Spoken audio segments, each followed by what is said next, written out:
Endoscopy camera से paper leak है जो कैसे किया जाता है, आइए उसका तरीका सिखाता हूँ मैं। इससे पहले मैं आपको डिस्क्लेमर दे देता हूँ कि लिंकिंग लॉ एक लीगल चैनल है और हम लोग यहाँ पर जो है ना लीगल अवेयरनेस फैलाने का काम करता है। लेकिन आज पहली बार मैं एक ऐसा वीडियो बना रहा हूँ जिसमें आपको बता रहा हूँ कि कारस्तानी कैसे की जाती है। क्यों? क्योंकि छत्तीसगढ़ का जो ये लेटेस्ट केस अभी आपके सामने डिस्कस करने जा रहा हूँ ना, ये है ही कुछ ऐसा। वैसे हमारे राजस्थान हाईकोर्ट ने जैन जी जनरेशन के मानसिक दर्द को समझा है और सेंट्रल गवर्नमेंट और स्टेट गवर्नमेंट को बोला कि यार तुम लोग है ना इस तरह के जब भी पेपर लीक तुम्हारे यहाँ पर हो जाता है ना, तो इन युवा लोगों पर क्या बीतती है उसका दर्द समझो और एक ऐसा प्रूफ सिस्टम बनाओ जिसमें इस तरह की चीज़ें ना हो। तो इसलिए ऐसी एक नहीं ऐसी हजारों टेक्निक होगी। लेकिन जरा इसको तो समझे कि मामला है क्या। इससे पहले एक वीडियो देखिए आप लोग। यहाँ पर आप ना ये देखिए, ये एक एंडोस्कोपिक कैमरा होता है जो मेडिकल लाइन में इस्तेमाल किया जाता है। ठीक है, अब आप जरा इस वीडियो पे फोकस कीजिए।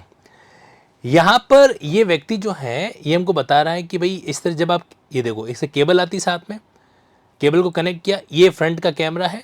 इसका फ़ायदा ये कि आगे लाइट ऑन हो जाती है। अब आप किसी भी संकरी जगह पे, पतली जगह पे इसको डालिए तो आप देख पा रहे हो ये एग्जैक्टली आपको अंदर की सारी चीज़ें बता रहा है। अब छोटे से पाइप के अंदर क्या क्या दिख रहा है वो सब कुछ आ जाता है। ये एंडोस्कोपिक कैमरा, समझ गए। अब मुद्दे पर आते हैं। हुआ ये कि ये खबर जो है पूरी हाईलाइट है जो हो रखी है। एक प्रोफेसर साहब ने क्या किया, जो पेपर्स थे ना जो लिफाफे के अंदर पैक हो रखे थे, तो ये भाई साहब एक लिफाफा जो है पेपर्स का लेके अपने घर चले गए। इनको क्या जिम्मेदारी दे रखी थी। अब सोचो प्रोफेसर लेवल का बंदा है, कॉलेज एकेडमिक जहाँ पे आप लोग डिग्रियों के लिए हजारों लाखों रुपए खर्च करते हो ना, उसकी बात कर रहा हूँ मैं। तो अब वहाँ पे क्या हुआ कि प्रोफेसर साहब को जिम्मेदारी दे रखी थी भाई तुम्हें पेपर लाना है वगैरह है। तो इन्होंने इस जिम्मेदारी का बहुत अच्छा फ़ायदा उठाया और कई सारे अलग अलग सेमेस्टर के वगैरह के जो पेपर्स थे उनमें से एक लिफाफा इन्होंने उठा लिया और किसी को भनक नहीं लग दी और अपने घर पे लेके आ गए।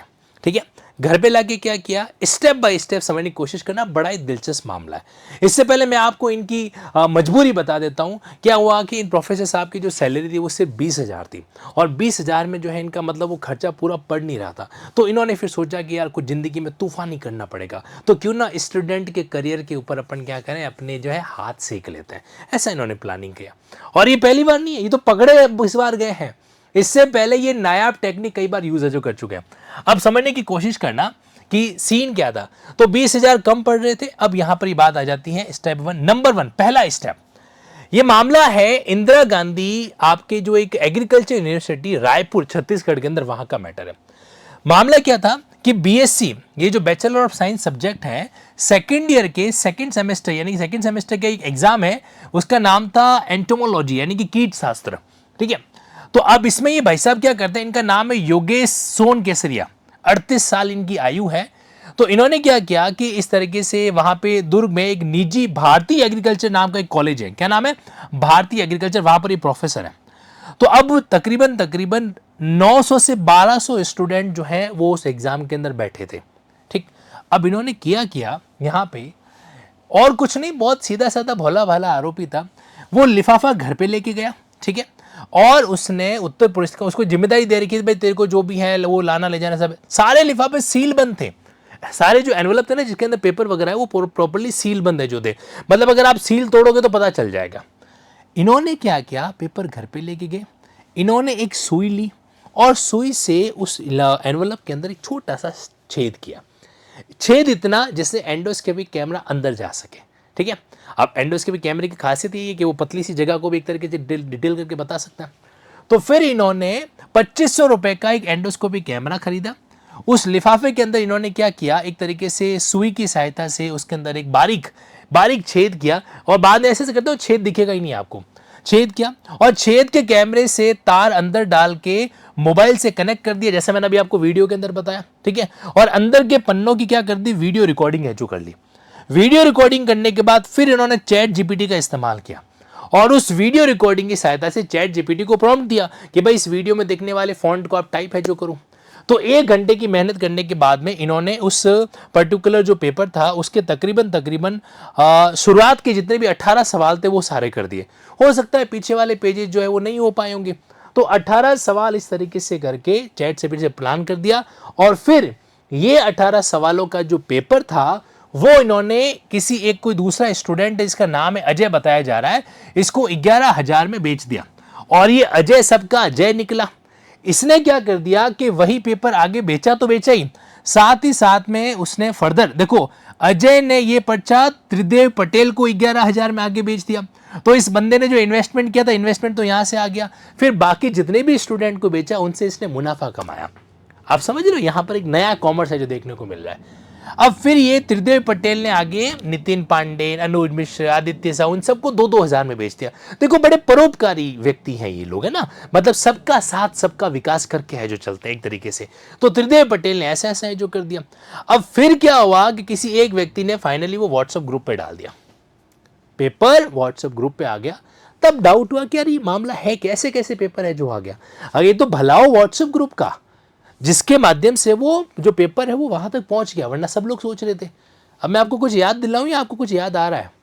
हमारे देश में ये जो नीट एग्जाम वगैरह है, इसके पेपर कई सारे आउट है जो हुए थे। तो उस समय पेपर आउट करने वाले जो महान व्यक्ति थे ना, वो कौन थे पता है आपको? जिन विशेषज्ञों को, जिन एक्सपर्ट पर्सन को, जिन कॉलेज के रेनाउंड प्रोफेसर्स को हमने ये जिम्मेदारी दी थी कि तुम्हें पेपर बनाना है, तो उन्होंने अपने अपने हिस्से के जो सवाल थे ना वो बेच दिए थे। किसको? अलग अलग जो भी संस्थान कह दीजिए, इंस्टीट्यूट कह दीजिए, जो भी खरीदने वाले हैं जो थे। पूरा माफिया होता है इसका, ये एक तरीके का ऑर्गेनाइज क्राइम है जो होता है। बट इस केस में ऑर्गेनाइज क्राइम नहीं है, इस केस में तो अकेला व्यक्ति था इसलिए पकड़ में है जो आ गया यहाँ पे। ठीक है, तो व्हाट्सएप ग्रुप में वायरल हो गया और फिर जो पुलिस ने इस तरह से कार्रवाई की। अब आप सोचो कि मतलब लोग जो हैं पेपर लीक करने के लिए किस किस स्तर का दिमाग है जो लगा रहे हैं। तो अब इस केस के अंदर सिक्योरिटी बहुत हाई फाई लेवल की चाहिए। मतलब एक समय ऐसा भी आने वाला है कि लग रहा है कि भाई स्टूडेंट के आगे फैक्स मशीन लगे रखाई जाएगी, और बिल्कुल जब एग्ज़ाम स्टार्ट होगा तभी अचानक फैक्स मशीन से एक पेपर है जो निकलेगा, उससे पहले पेपर प्रिंट ही नहीं होगा। देखो, पेपर बनाने वाले अगर बदमाशी कर देवे, पेपर को अरेंज करने वाले अगर बदमाशी कर देवे, पेपर को प्रिंट करने वाले बदमाशी कर देवे, पेपर को ले जाने वाले बदमाशी कर दे, एग्ज़ाम सेंटर वाले बदमाशी कर ले, कई सारे तरीके हैं पेपर को लीक करने के। अब यहाँ पे ये तरीका आपको कैसा लगा मुझे कमेंट बॉक्स में ज़रूर बताना। मैं फिर से कह रहा हूँ, लिंकिंग लॉ जाना जाता है एलएलबी के स्टूडेंट को जुडिशरी एग्ज़ाम की स्मार्ट तैयारी कराने के लिए, एडवोकेसी गाइडेंस प्रोग्राम के टैक्टिस सिखाने के लिए, और एआईपी का एग्ज़ाम होता है उसको डील करने के लिए। बाकी हमारा कोई उद्देश्य नहीं होता है। ये भांडा मैंने आपके सामने इसलिए फोड़ा है क्योंकि इससे जितने भी संस्थानों के रेस्पॉन्सिबल पर्सन हैं उनको ध्यान में होना चाहिए कि उनकी संस्थान का कोई विभीषण उनके संस्थान की लंका को जला सकता है, जैसा अभी ये इग्नू नामक इस संस्थान के साथ रायपुर वाले केस के अंदर है जो हुआ है। बाकी आप लोग मुझे कमेंट बॉक्स में बताओ और पेपर लीक करने के क्या क्या तरीके हैं, कमेंट बॉक्स जरूर मेंशन करना with the disclaimer don't try it. Okay, ये जरूर लिखना। मैं आपको बताना चाहता हूँ, पेपर लीक करना एक संगीन अपराध है, पकड़े गए तो पूरी ज़िंदगी जो है ना वो एक तरीके से आपकी सलाखों के पीछे जो गुजरेगी। तो ये कहानी थी लिंकिंग लॉ के इस ऑनलाइन लीगल चैनल पे। मैं तनसुख पालीवाल। बाकी मुझे आप बताइए पेपर लीक के कॉन्सेप्ट को लेकर आपका क्या कहना है। आपके कमेंट्स जो है ना वो कहीं न कहीं देश की जागरूकता के बारे में एक कदम आगे कुछ न कुछ जरूर इनपुट है जो क्रिएट करेंगे। Thank you so much.